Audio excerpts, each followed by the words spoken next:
हरियाणा में पिछले काफी समय से जाट आरक्षण की कम पड़ चुकी मांग को फिर से उठाया जाएगा। इसके लिए सर छोटू राम धाम गांव जसिया जाटों का केंद्र बनाया जाएगा। वहीं से जाट आरक्षण आंदोलन को संचालित किया जाएगा।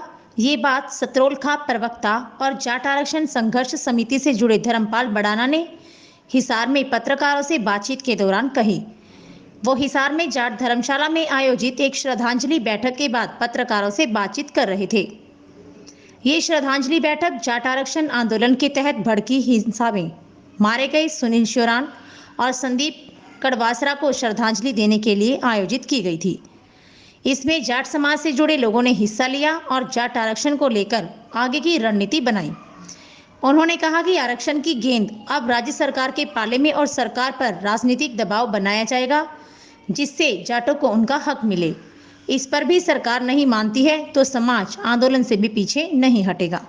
आज 13 सितंबर का दिन हमारे जो जाट आरक्षण आंदोलन था, उसके पहले ही शहादत भाई सुनील श्योरान जो लाडवा के रहने वाले थे, आज से 12 साल पहले उन्होंने साथ दी थी। और उनकी शहीदी को याद करने के लिए उनका जो शहादत है, उसको जो लोगों में हर साल ताज़ा होती है, उसकी परंपरा को आगे बढ़ाने के लिए हमने ये मीटिंग का आयोजन किया है।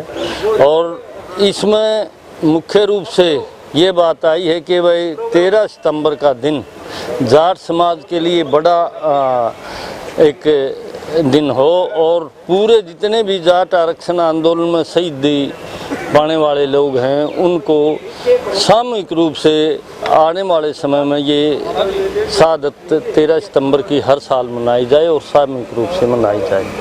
अगली बात ये है जी इसमें कि जाट आरक्षण आंदोलन के बाद जो निर्माण चल रहा है जाट सर छोटू राम धाम जसिया में, रोहतक के जसिया गाँव में, उसको जाटों का केंद्र के रूप में विकसित करने का विचार है। और उसके लिए एक कमेटी हिसार ज़िले में बनाई जाएगी जो हिसार ज़िले में इस काम को आगे बढ़ाने में मदद करेगी और साथ ही साथ पूरे हरियाणा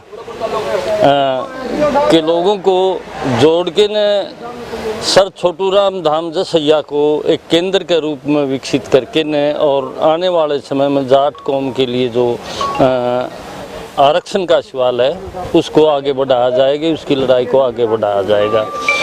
जसिया में ये भी है कि जाट नौजवानों को स्किल्ड करने के लिए एजुकेशन का सवाल है या उनकी रोजगार का सवाल है, उसके ऊपर उनको एक प्रकार से ट्रेनिंग देके वहाँ इस सेंटर का भी हम आने वाले समय में आगे बढ़ा रहे हैं। इसके लिए आज ये मीटिंग थी और उसमें हमने इन शहीदों को श्रद्धांजलि देते हुए ये भी तय किया है कि जाट जो आरक्षण आंदोलन का आने वाले समय में जो केंद्र है वो सर छोटू राम धाम जसिया में होगा। इसके लिए नाम जाट आरक्षण जो है वो अब सरकार के इसमें आ गया है, तो सरकार की क्या मंशा लगता है, क्या सरकार अब इसको कर पाएगी बात? देखो, बदली हुई राजनीतिक परिस्थितियों में जो ये हुआ है कि स्टेट का विषय बन गया है, आरक्षण किस किस जातियों को देना है ये एक अब स्टेट वाइज हो गया है। किसी के लिए अगर वो किसी भी जाति को नॉमिनेट करते हैं आरक्षण के लिए तो ये स्टेट तय करेगी। और हरियाणा में क्योंकि ये हरियाणा का मुद्दा होगा तो हम एकजुटता के साथ पूरा संगठित ताकत के साथ इसमें कोशिश करेंगे कि ये आंदोलन आरक्षण का जो सवाल है ये जाटों का हक में आए, जो आज तक राजनीतिक परिस्थितियों के चलते इनका हक में नहीं था। अब काफी समय बीत गया, तो आगे अब किस प्रकार की क्या प्लानिंग रहेगी? यही प्लानिंग है, अब अपनी एकता को, अपनी लाइनों को और मजबूत करेंगे, अपनी एकता को मजबूत करके न और प्रेशर की जो राजनीति है, चाहे सरकार किसी की भी हो, उसका दबाव आंदोलन का से हम परहेज नहीं करेंगे। दोबारा से भी आंदोलन बड़ा लड़ना पड़ा तो वो आंदोलन भी लड़ेंगे। ये हमारी आज की मुख्य विचार का विषय रहा है।